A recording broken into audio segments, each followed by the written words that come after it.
Good afternoon guys, welcome back to the channel. Chris Dennis here, putting specialist and short game performance coach. Today I want to talk through a shot that I've seen a lot this week. So I've had a lot of playing lessons and a lot of performance sessions out on the golf course. As we know, the weather's been great for probably the last 8 weeks nearly whilst we've been in lockdown. We've not had much rain, so a lot of you going back to the golf courses, it's very dry, it's very burnt off and the ground's very hard. So a couple of weeks ago we went through the lie where we're on a hard pan. You know, it's a tight line how to play that shot.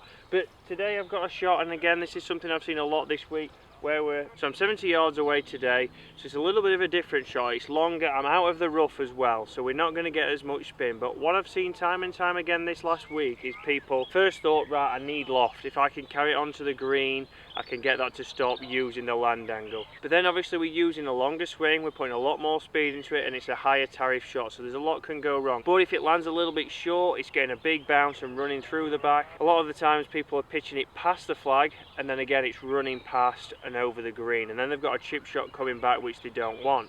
So if this is you, 58 degree,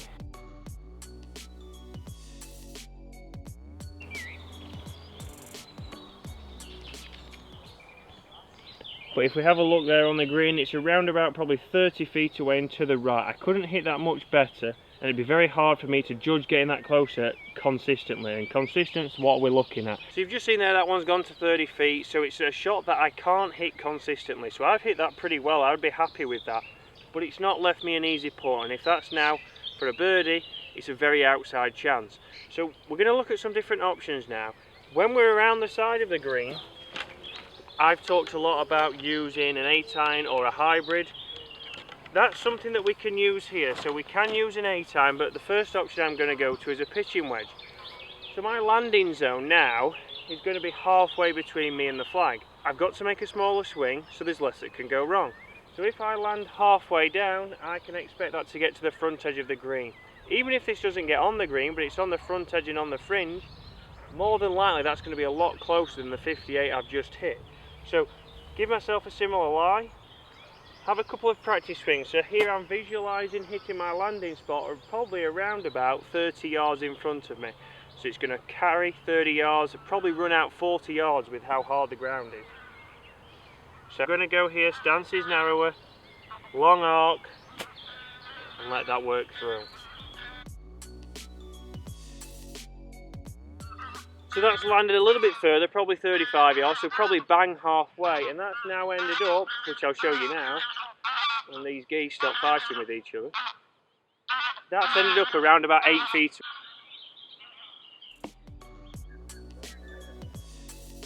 And if we go back to talking about tour stats, the tour average over a season, the guy who finishes middle of the pack and keeps his PGA Tour card is hitting that to 15 feet. I've hit there probably, and we will count it up as we go down there, but I've hit that to around about 8 feet. The best on tour was 9.5. So by no means is it saying that I'm a tour player, but it's just saying that it's an easy option for me to get down there. There was a lot less effort, there's a lot less that can go wrong, and you can see the result there, 8 feet compared to maybe 30-35 feet with the 58 with a good shot, is a lot better. And I hope if you were stood over a pitching wedge, you'd have a little bit more confidence of getting that definitely on the green, or a lot closer than that 58. So I'm not saying this is a shot that you're going to use all the time. Obviously with the conditions at the moment, very hard, very firm, and the ball's running a long way, it's a good option to have. If you play a lot of links golf, again it's something you can think about, shot selection. We can play something from here, a lot lower tariff and a lot more consistent. But when we get back to it and when we've got normal conditions and over the series, you'll see from this distance, I would be looking at even landing that onto the green. So if it was a little bit damp and it was green, I'd be looking at still pitching that onto the green, using a little bit of spin, because I might get a little bit more spin out of the rough, guaranteed, when the conditions are a little bit different. So the third and final option here is an 8-iron. So again, what we're doing here is we're bringing our landing zone closer and closer. If something's closer, just like if you was throwing a ball, you'd have more chance of hitting that zone. So if I was throwing a ball just in front of me, I'd be more confident than me trying to throw the ball 30 yards and land it on a bare patch over there. The same principle happens here. So me using an 8-iron from here, I'm probably only going to be looking at just pitching it outside of the rough. From there, we're going to probably have around about 50 yards of run. So same principle, stance nice and close. So what I've seen a lot this week is people have the stance normal width apart. And what that does, if we're looking down the line, is drop that club a little bit inside, especially out of this rough. Even though it's wispy, we want to be getting that club a little bit more out in front of us and working down to help us pop it up out of the rough. So feet close together, weight left.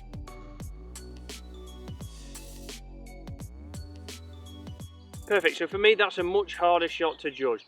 The pitching wedge, the bounce, because of the landing angle, it's going to take a little bit of speed out of that ball and I'm going to be able to judge the distance of the roll a little bit better. There, I landed it just over the rough here into the semi. It's run up to the front edge, so it's closer than the 58, but for me it's a harder shot to execute. You might find that different. So it's a little bit of trial and error. Use your pitching wedge, use an 8-iron. The reason why we're not going any less loft, some people might say why not use a 6-iron or a 5-iron. We want to get that a little bit up in there. If we use a 6-iron or a 4-iron, we're going to start landing it in the rough and we have no idea how that's going to bounce. So let's walk down there now. Let's have a quick look how close they are. So I'm going to say that the pitching wedge is the closest, and then it's going to be close between the 8-iron and the 58. But you can see how much easier it is for me to play an 8-iron. There's a lot less that can go wrong than when I'm using the 58. Let's go and have a look. So I'm going to have a walk up now and I'm going to count up how far they are away from the hole, starting with the 58.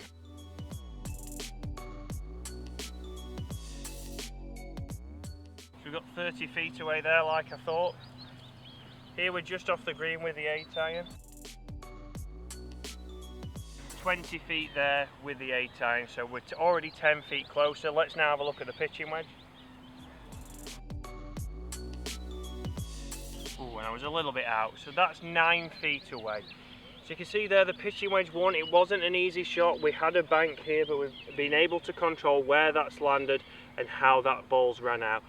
The next closest was the 8-iron, so 20 feet away, but I left myself an uphill putt, so it was in this area here just short, but I had an easier putt than the 58, which was 30 feet away. I hit a good shot with the 58, I'd have been happy with that, but again it's gone too far, it's not the most consistent and it's going to make it a lot harder for most amateurs. So this is a shot that the reason why people don't play this is a lot of ego. They have to hit the 58, nobody wants to get down there and chip it down.